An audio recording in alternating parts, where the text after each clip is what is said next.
Pleasure to rise to debate energy policy in this chamber today, and I want to commend my colleague from Timmins, James Bay, for bringing forward this motion.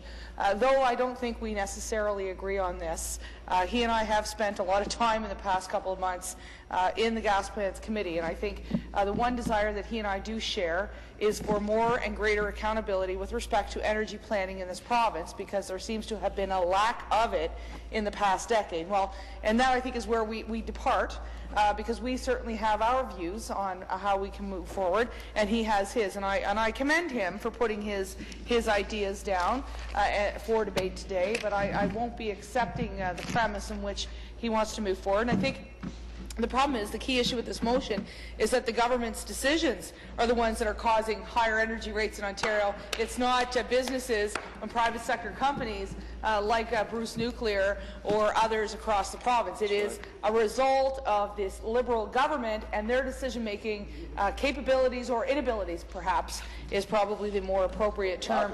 I just look at, for example, next week we will be faced with another auditor's report. It will deal with the OPG.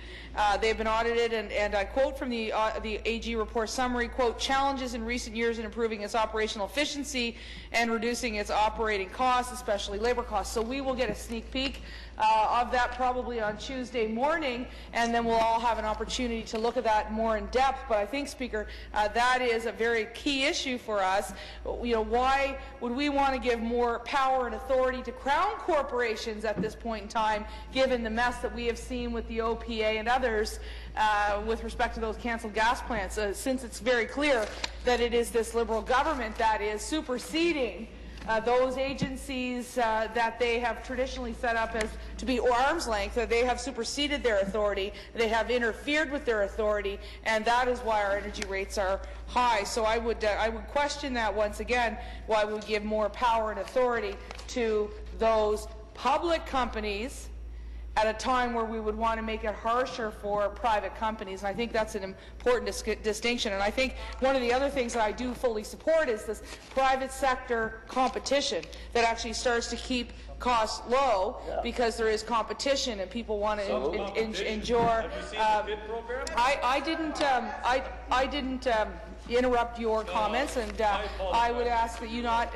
interrupt mine. I'm actually quite being respectful to your point of view. But that said, I do have a philosophical difference in terms of how we treat the private sector and the public sector. It is different than theirs. So I go back, whether it's the cancellation of the power plants or something else that has been quite important to many of us in the Ontario Progressive Conservative Party, and that is in our communities we are actually fighting wind and solar developments at a high subsidized price by this Liberal government. Absolutely. In fact, we put forward a motion in the Public Accounts Committee asking that the government send the Auditor General in to look at those FIT contracts to determine how much of the public's money is going to subsidize this in the long run, and how that impacts the rate base. So we're going to continue to pursue that. The other initiative that we took on today, and we did have actually the support of the third party, which I do appreciate, is to get all of the documents from the Cabinet, from the Premier,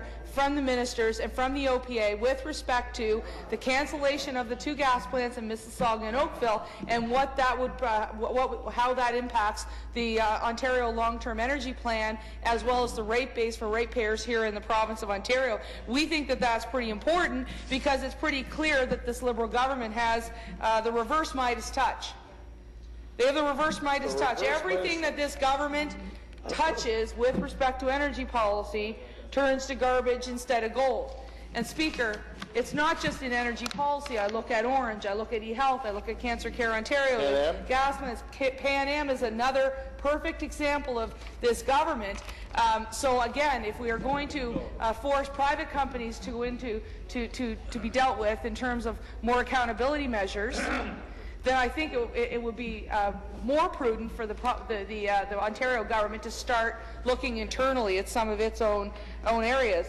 I think that there should be less government in the sector, not more government in the sector. I think we have to figure out a way to have lower hydro rates, not higher hydro rates. I think we have to find a way for more reliable sources of power, not less reliable sources of power like wind and solar that we're actually heavily subsidizing. So I think this government, and again, I'm not going to attack the New Democrats. They have a position, and I respect that. I don't agree with it.